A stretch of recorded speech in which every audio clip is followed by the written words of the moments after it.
माननीय सभासदों, माननीय सभापति जी,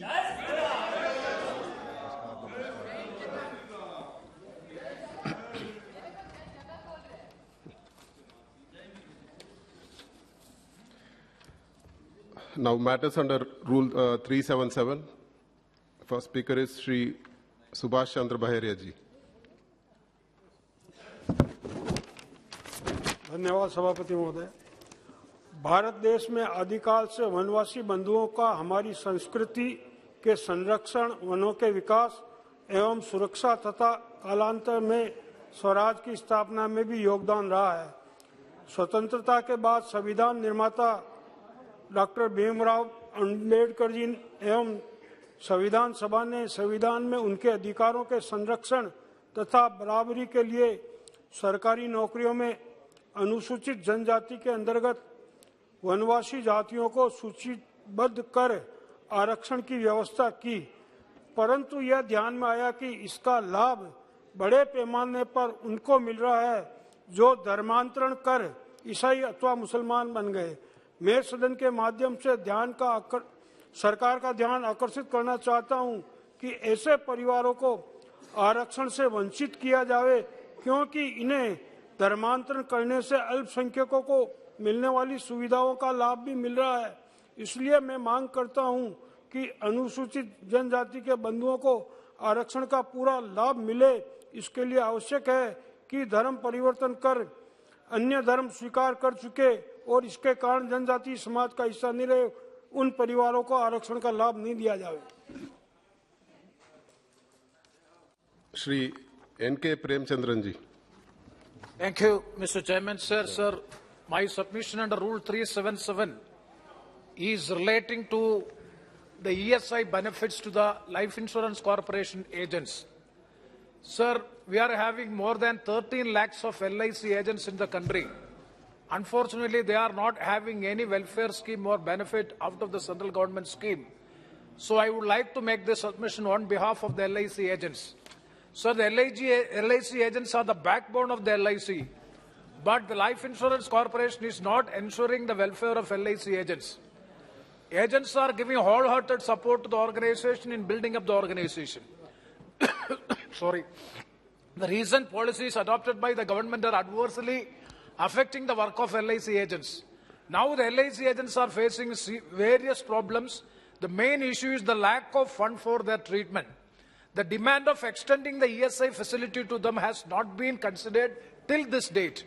The LIC agents are one of the most eligible categories of people who are entitled for the ESI scheme as per the existing norms. But the authorities are not initiating any steps to extend the ESI benefits to the LIC agents. Their repeated demand for ESI benefit is still pending before the Labour Ministry as well as the Finance Ministry. Hence, I urge upon the government to initiate immediate action for extending the ESI benefit to the LIC agents. Thank you very much, sir. Thank you.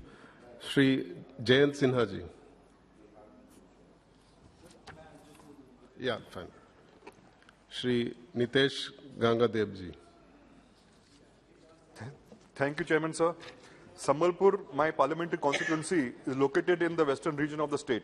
It is known as the commercial and industrial hub of western Odisha. It is well connected by air, road, rail and transporting goods in bulk quantities to other parts of the state. I urge the central government to set up a medical equipment park at Sambalpur during the financial year 2022-23. Thank you, sir. Thank you.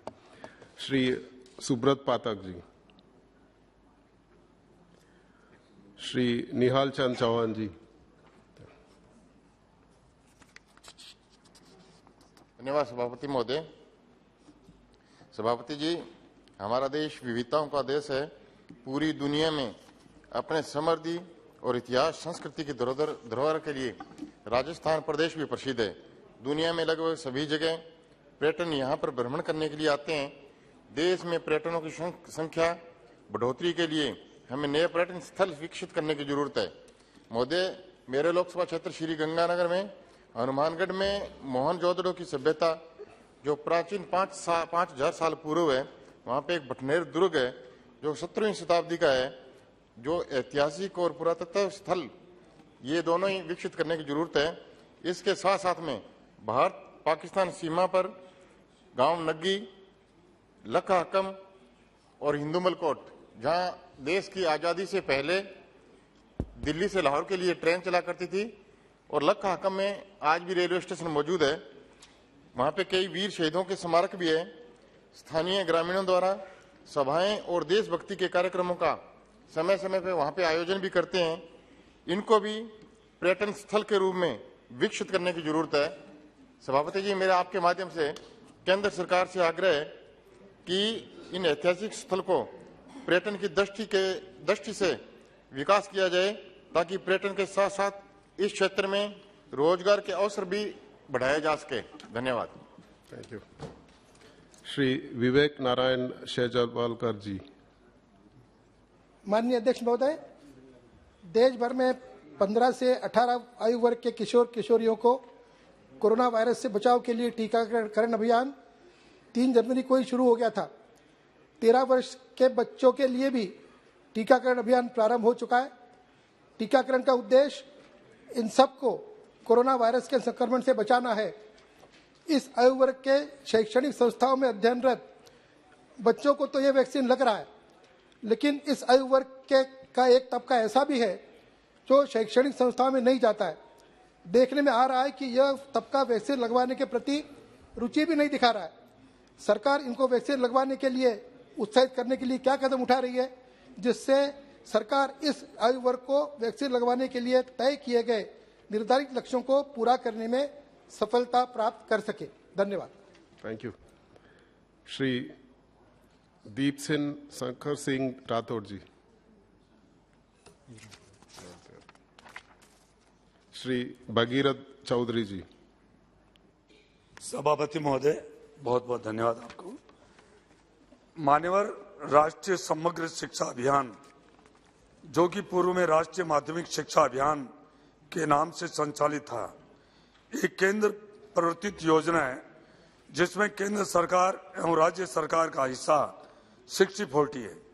लेकिन गत 2 वर्षों में corona संक्रमण के चलते उक्त योजना में बजट आवंटन कम होने के साथ साथ राजस्थान सरकार द्वारा नवीन विद्यालयों की स्थापना एवं नव क्रमोन्नत विद्यालयों की संख्या ज्यादा होने से राजस्थान प्रदेश के शिक्षा व्यवस्था का भौतिक ढांचा डगमगा सा गया है। तो दूसरी ओर गत 2 वर्षों में कोरोना संक्रमण के चलते प्रदेश के निजी स्कूलों द्वारा विद्यार्थियों के कथित जबरन फीस वसूली और विवादों के बीच आम जन की आर्थिक स्थिति कमजोर होने से सरकारी स्कूलों में लगभग 20 से 25% नामांकन भी बढ़ा है। लेकिन प्रदेश के उक्त सभी सरकारी विद्यालयों में बैठने के लिए समुचित कमरों एवं अन्य भौतिक सुविधाओं का अभाव होने से बच्चे एवं अभिभावक परेशान हो रहे हैं। कई विद्यालयों में मजबूरीवश बच्चों को खुले स्थान पर तो कई विद्यालयों में बरामदे में बैठकर पढ़ाई करनी पड़ रही है। सभापति महोदय, अतः अजमेर संसदीय क्षेत्र के 8 विधानसभा क्षेत्रों के विभिन्न स्तरीय विद्यालयों के अंतर्गत राष्ट्रीय समग्र शिक्षा अभियान के तहत लगभग 500 अतिरिक्त नवीन कक्षा हेतु आगामी वित्त वर्ष 2022-23 में आवश्यक बजट आवंटन करावे। साथ ही जिस प्रकार प्रधानमंत्री ग्राम सड़क योजना, जिसमें भी केंद्र सरकार एवं राज्य सरकार का हिस्सा 60-40 है, की भांति इनका लोकार्पण एवं शिलान्यास संबंधी संसदीय क्षेत्र के सांसद द्वारा कराया जाता है। उसी भांति योजना अंतर्गत निर्मित विद्यालय कक्षा कक्षों के लोकार्पण एवं शिलान्यास हेतु संबंधित संसदीय क्षेत्र के सांसद के अनुमोदन एवं स्वीकृति को प्राथमिकता प्रदान कराने के सक्षम में विभागीय आदेश जारी करावें, ताकि केंद्र सरकार की उक्त जन कल्याणकारी योजना का जनहित में ज्यादा प्रचार प्रसार हो सके। धन्यवाद। Thank you. श्री पर्वत भाई सभा भाई पटेल जी।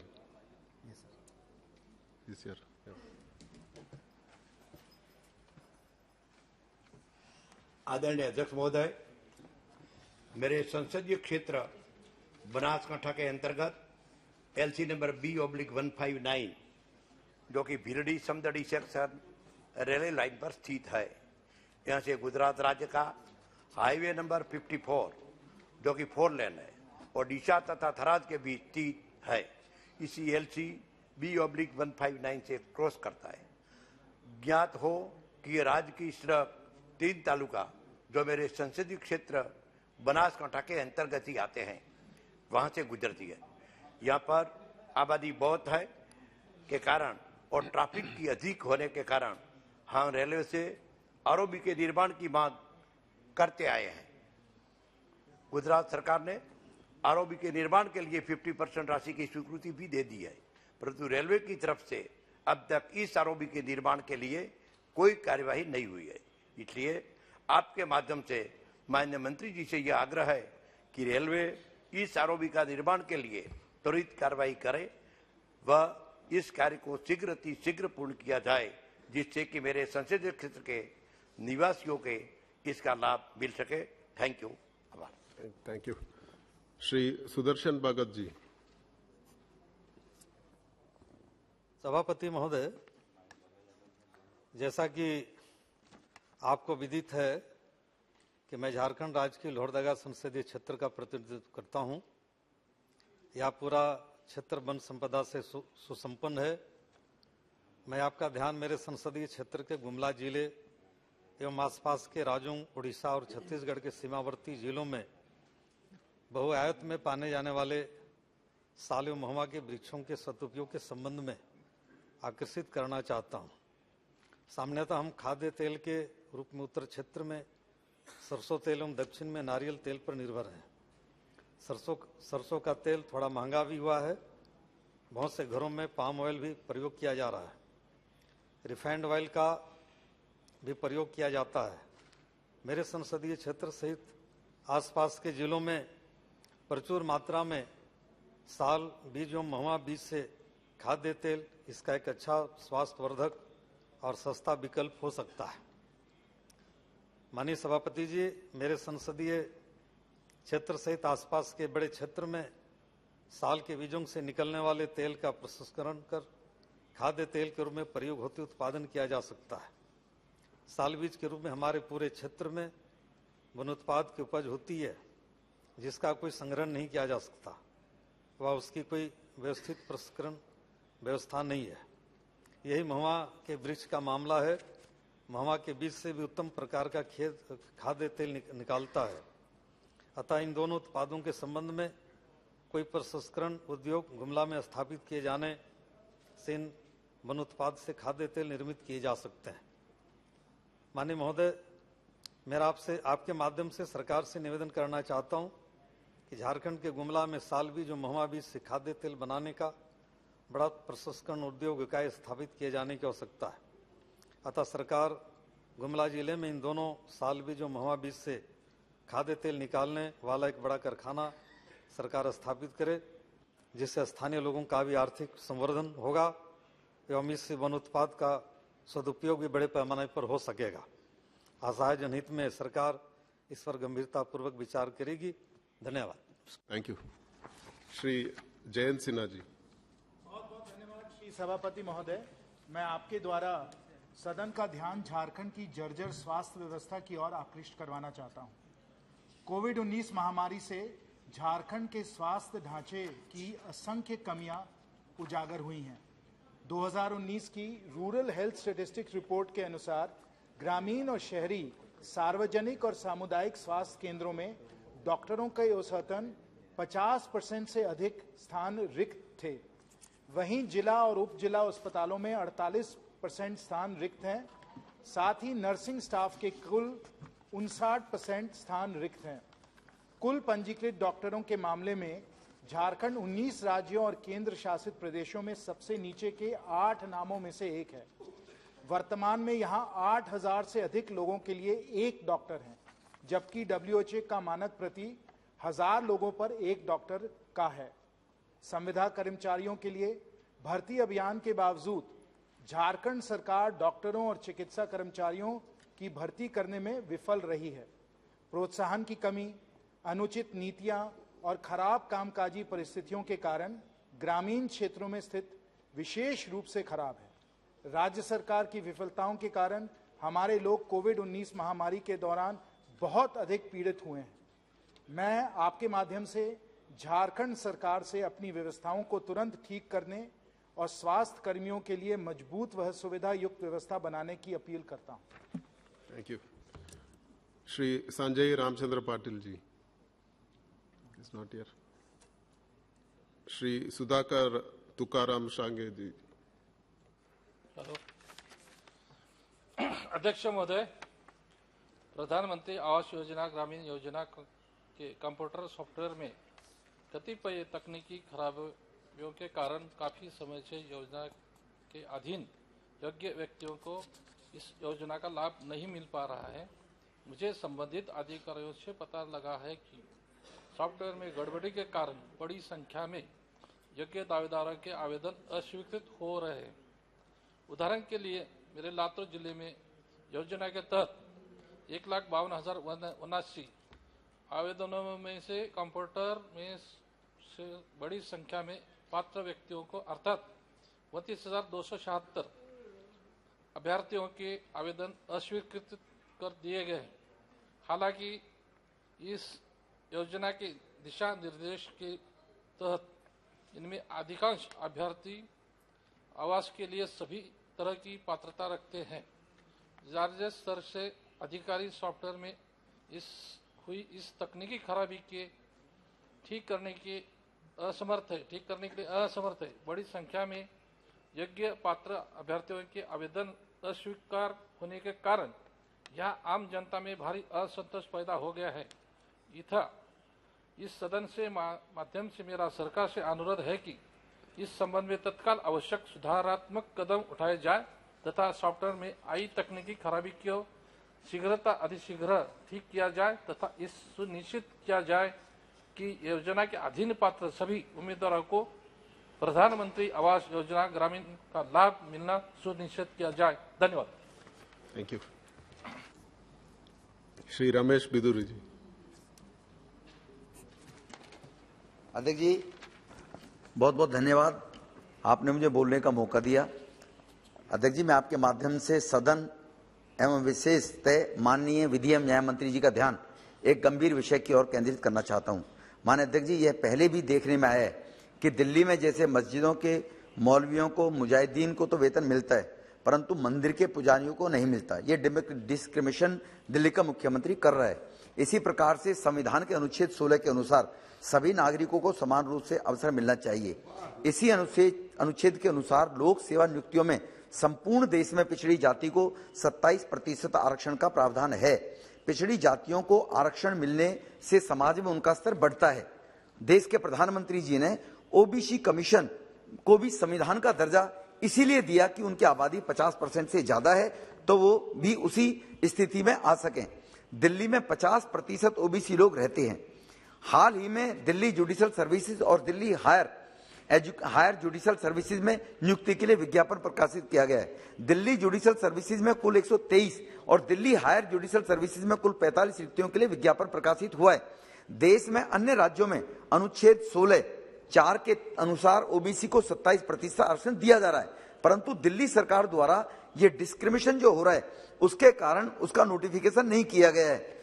वहां एक तरफ तो वो कश्मीर फाइल फिल्म को लेकर हिंदू कश्मीरियों का उपहास उड़ाते हैं डिस्क्रिमिनेशन के तहत, दूसरी तरफ ओबीसी समाज के जो 50% दिल्ली में लोग रहते हैं जिनके कारण से मुख्यमंत्री बना है, जहां कथित रूप से भेदभाव स्पष्ट नजर आ रहा है। मेरा आपके माध्यम से माननीय विधि न्याय मंत्री जी से अनुरोध है कि वे कृपया इस विषय पर कुछ प्रभावी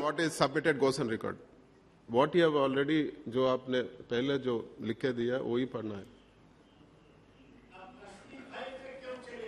नहीं दादा जी, फाइल आपको दिखाने के लिए, वो आपको बताने के लिए तुम भी बगान नहीं कर रहे हो।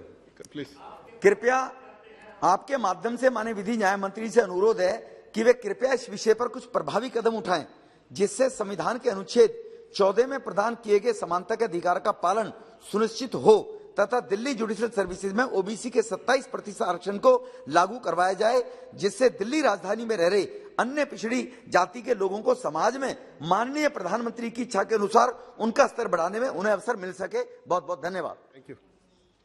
श्री अशोक कुमार रावत जी।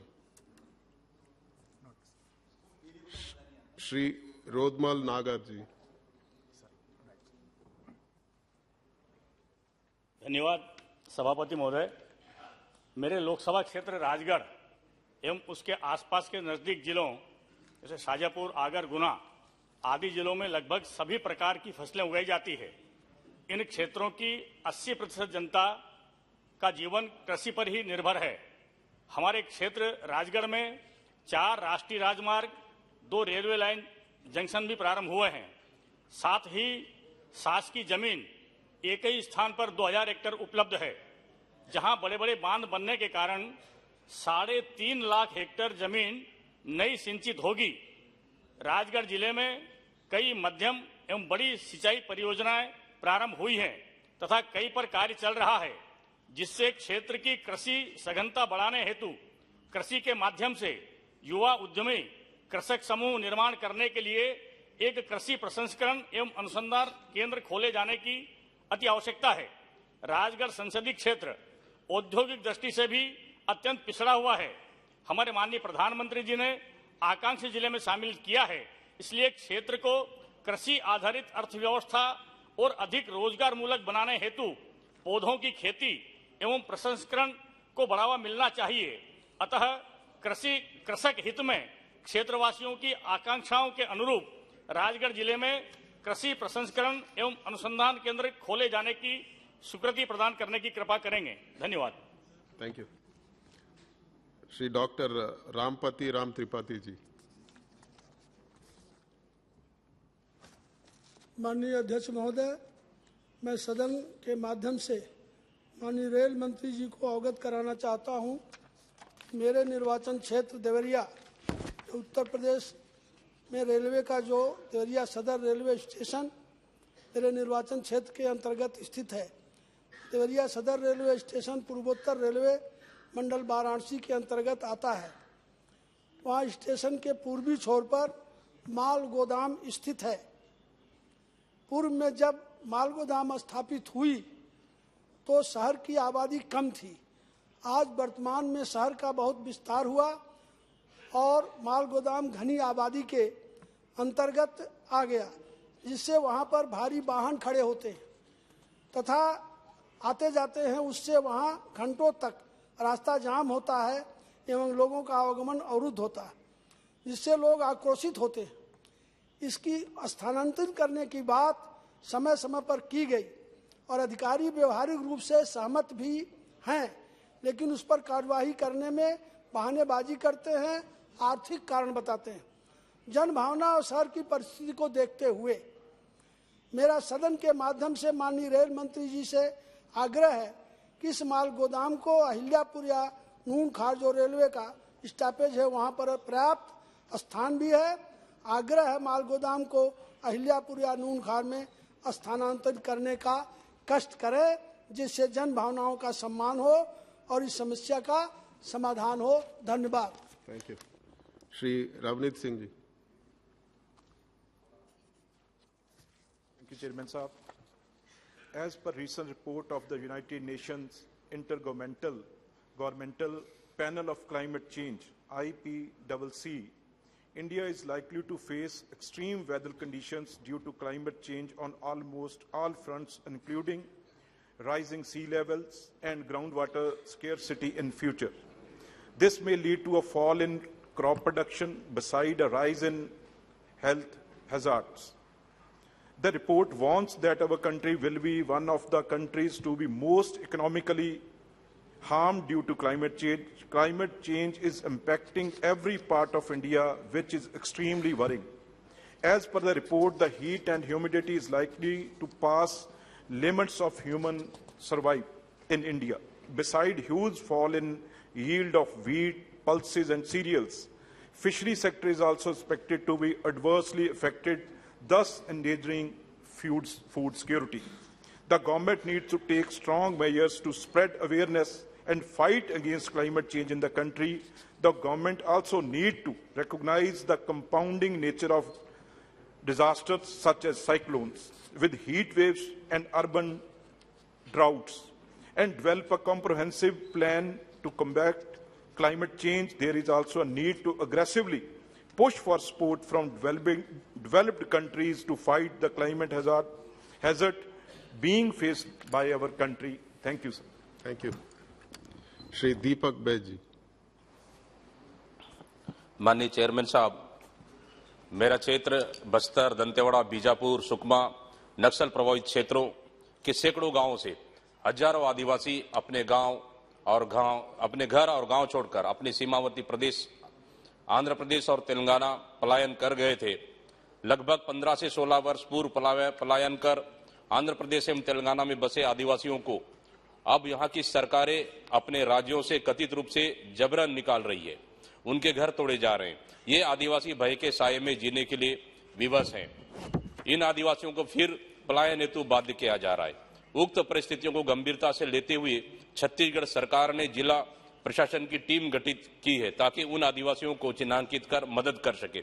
मेरी मांग है कि केंद्र सरकार उक्त आदिवासियों के पुनर्वास हेतु 19-20 के मिजोरम से त्रिपुरा गए ब्रू आदिवासियों के पुनर्वास की तरह नीति बनाए और जो आदिवासी जहां हैं वहां उन्हें रहने का अधिकार दे एवं वनाधिकार अधिनियम 2006 के धारा 3.1.m के प्रावधानों के तहत आंध्र प्रदेश और तेलंगाना में वन भूमि पर जहां जिसका कब्जा है उन्हें उसका अधिकार दे, जिससे पलायन कर आंध्र प्रदेश एवं तेलंगाना में बसे आदिवासियों को पुनः पलायन की समस्या का समाधान हो सके और उनके भरण पोषण के समक्ष दिक्कत न आए। क्योंकि माननीय चेयरमैन साहब, यह मामला 3 राज्य तेलंगाना, आंध्र प्रदेश और छत्तीसगढ़ का है, इसलिए केंद्र सरकार से मेरी मांग है कि इस गंभीर मामले में तत्काल हस्तक्षेप कर उन विस्थापित आदिवासियों को न्याय दिलाने में मदद करे। बहुत बहुत धन्यवाद। Shrimati Geeta Kora ji. Doctor V Kalanidhi ji. Doctor T Sumathy Thamizhachi Thangapandian. Thank you very much, Mr. Chairperson, sir. Beaches are a natural gift in Tamil Nadu, and the entire coastline from Chennai to Kanyakumari needs regular beach cleaning and upgraded infrastructure with state-of-the-art technology. Beaches are not only a tourist destination, sir, but they also serve as a habitat for nestling olive ridley turtles and small marine species. Hence, it is the urgent need of the government to periodically address the sanitation issues and conserve the ecological value of beaches in Tamil Nadu. Sir, under the Beach Environment and Aesthetic Management Service, BEAMS program, initiated by the Ministry of Environment, Forest and Climate Change, various activities on pollution abatement, beach beautification, awareness on environment education and safety and surveillance are to be implemented. Out of the 10 beaches selected by the Union government, sir, it is sad to note that none from the Tamil Nadu finds a place in the list. Sir, that is my worry here. There are viable scope for the setting up of watchtowers, high-speed rescue boats, clean, order-free bio-toilets at Marina and Elliott's beaches. Beautification of the Neelangare and Kotivakkam beach stretches is also in the pipeline. Similar proposals will be carried out in Mamallapuram, Tuticorin, Rameshwaram and Kanyakumari, with the municipal body of each district executing the work. This requires an additional funds of ₹100 crores. Therefore, I urge upon the Union government, through the Ministry of Environment, Forest and Climate Change, to provide ₹100 crore for the beautification and provide blue flag glorification for beaches in Tamil Nadu. Thank you very much. Thank you. Shri Pocha Brahmanand Reddy ji. Thank you, Honorable Chairperson, sir, for giving me this opportunity. The Commission for Agriculture Cost and Price is mandated to recommend minimum support price for the benefit of farmers. MSP for the major agriculture products are fixed by the government each year after taking into account of the recommendation of the Commission. As of now, CACP recommends MSP for 23 commodities. As per the analysis, it is observed that the Commission for Agriculture Cost and Price underestimates the price indices of inputs, which is highest for machinery and fertilizers. The underestimation has increased with time. The underestimation is higher for C2 cost as compared to A2 plus FL cost. If these costs are accurately estimated, the minimum support price for the crop should rise by at least 20 to 30% as MSC is linked to production cost. Actually, production costs are higher than the CACP estimates for several crops. There is an urgent need to reconsider the methodology of fixing MSP so as to achieve the target of doubling the income of farmers. Hence, I urged the Minister of Agriculture and Farmers Welfare to reconsider the methodology of fixing MSP so that farmers could be benefited. Thank you, sir. Shri Khalilur Rahman ji. Not there. Shri Vinayak B. Raut. Shri Sunil Kumar ji. धन्यवाद सभापति महोदय। मैं आपके माध्यम से सरकार का ध्यान मसान नदी पर गाइड बांध बनवाने के संबंध में आकृष्ट कराना चाहता हूं। महोदय, मेरा लोकसभा क्षेत्र वाल्मीकि नगर जंगलों और नदियों से घिरा हुआ भूभाग है। मसान नदी की लंबाई लगभग 45 किलोमीटर है। यह नदी रामनगर प्रखंड के ठोड़ी कुटी गांव से शुरू होकर दोन और त्रिवेणी कैनाल को पार करते हुए लौरिया प्रखंड के तेलपुर गांव में सिकरहना नदी में जाकर मिलती है। मसान नदी में प्रत्येक वर्ष आने वाले बाढ़ की वजह से प्रखंड रामनगर, बगाह 1 तथा बगाह 2 के गांव बुरी तरह प्रभावित होते हैं तथा लाखों की संख्या में लोग बेघर हो जाते हैं और जान माल की अत्यधिक क्षति होती है। प्रत्येक वर्ष आने वाले बाढ़ की वजह से हजारों एकड़ कृषि योग्य भूमि नष्ट हो जाती है, जिस वजह से स्थानीय निवासी पलायन करने को मजबूर हो जाते हैं। अतः मैं आपके माध्यम से सरकार से मांग करता हूं कि मसान नदी पर यथाशीघ्र गाइड बांध बनवाने की कृपा प्रदान की जाए। धन्यवाद। Shri Anubhav Mohanty ji. Thank you, sir. So studies have shown that post-divorce, 100% dependent women find themselves in a financially and socially poorer situation. Financial insecurity forces them to continue the relationships despite regular abuses by their counterparts. While starting out in the 1980s, the concept of SHGs has gone beyond its original financial and economic objectives to include women's empowerment as its goal. Several studies have shown that women's membership to SHGs contributed significantly to the increase not only of their personal and household incomes, but also of their sphere of influence in their household and communities, notably in the areas of health and sanitation, water, children education, and liquor ban. Under the able leadership of our revered leader and Honorable Chief Minister of Odisha, Shri Naveen Patnaik, sir, the Odisha government implemented Mission Shakti, which is one of the most successful programs since 2001. It provides support to about 7 lakh women SHGs, including more than 70 lakh rural women who have been successfully assisted by enabling them to access financial assistance, undertake capacity, strengthening to enhance their livelihoods and income.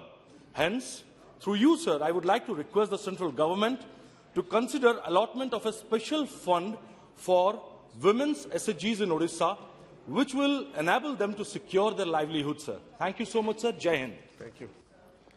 Shri Ram Shiromani Varma ji.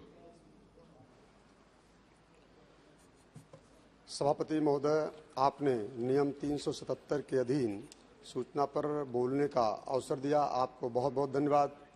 सभापति महोदय, मैं आपका ध्यान अपने लोकसभा क्षेत्र श्रावस्ती उत्तर प्रदेश में विश्व प्रसिद्ध ऐतिहासिक बौद्ध तीर्थ स्थल श्रावस्ती की तरफ दिलाना चाहता हूं, जहां भगवान बुद्ध ने अपने जीवन काल के सबसे अधिक 24 से 25 वर्ष व्यतीत किए और धम्म परिवर्तन और विश्व शांति का उपदेश दिया। इस विश्व प्रसिद्ध ऐतिहासिक पर्यटन स्थल को देखने के लिए देश के कोने कोने से और विदेशों से लाखों पर्यटक और बौद्ध अनुयायी प्रतिवर्ष श्रावस्ती आते हैं। यह जिला आकांक्षी जिलों के अंतर्गत आता है।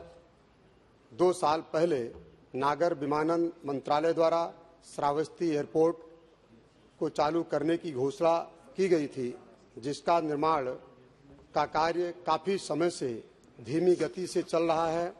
सभापति महोदय, आपके माध्यम से सरकार से मांग है कि श्रावस्ती उत्तर प्रदेश में एयरपोर्ट का प्राथमिकता के आधार पर जल्द से जल्द निर्माण कार्य पूर्ण कराकर एयरपोर्ट को चालू कराया जाए। धन्यवाद। श्री हसनैन मसूदी जी। Honorable Chairman, thank you for permitting me to draw attention of this House and the government to a serious challenge confronting our healthcare system.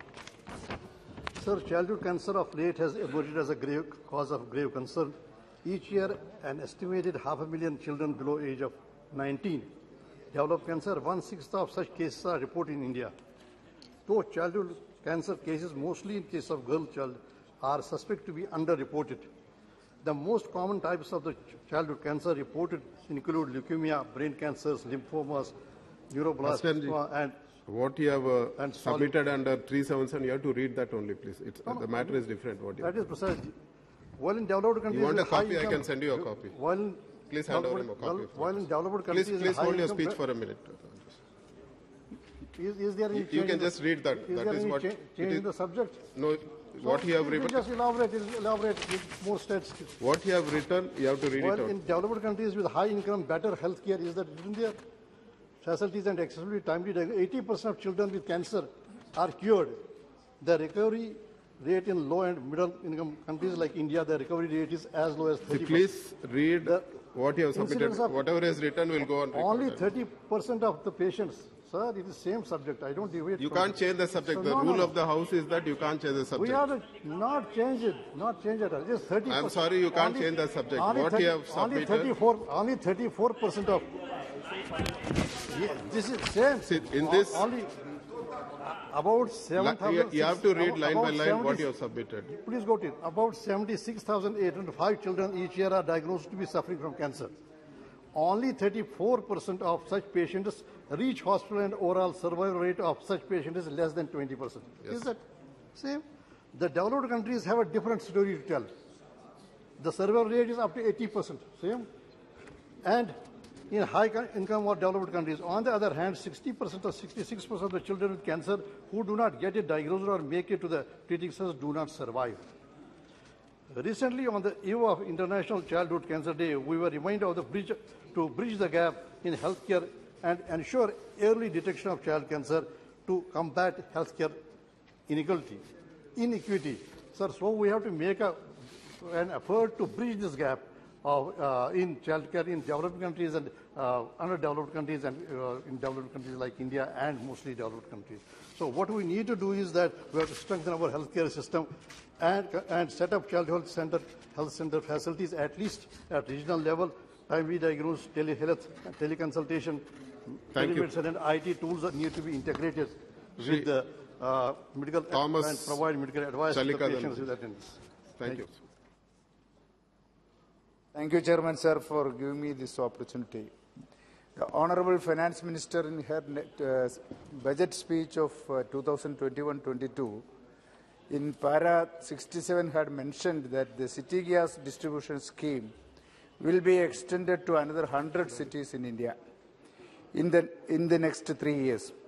Considering the fact that in Kerala, already the scheme has been extended to 11 districts and 3 districts, including my home district, Kottayam, this has not been extended.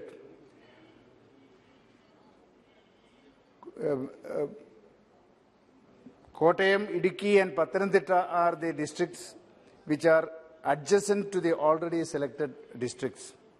Through this submission, I would request the Honourable Minister to implement the scheme in these 3 districts also during 2022-23. Otherwise, the people of these districts may feel that they have been denied the benefit of cheaper, safer and environment-friendly fuel. Thank you, sir. Item number 15.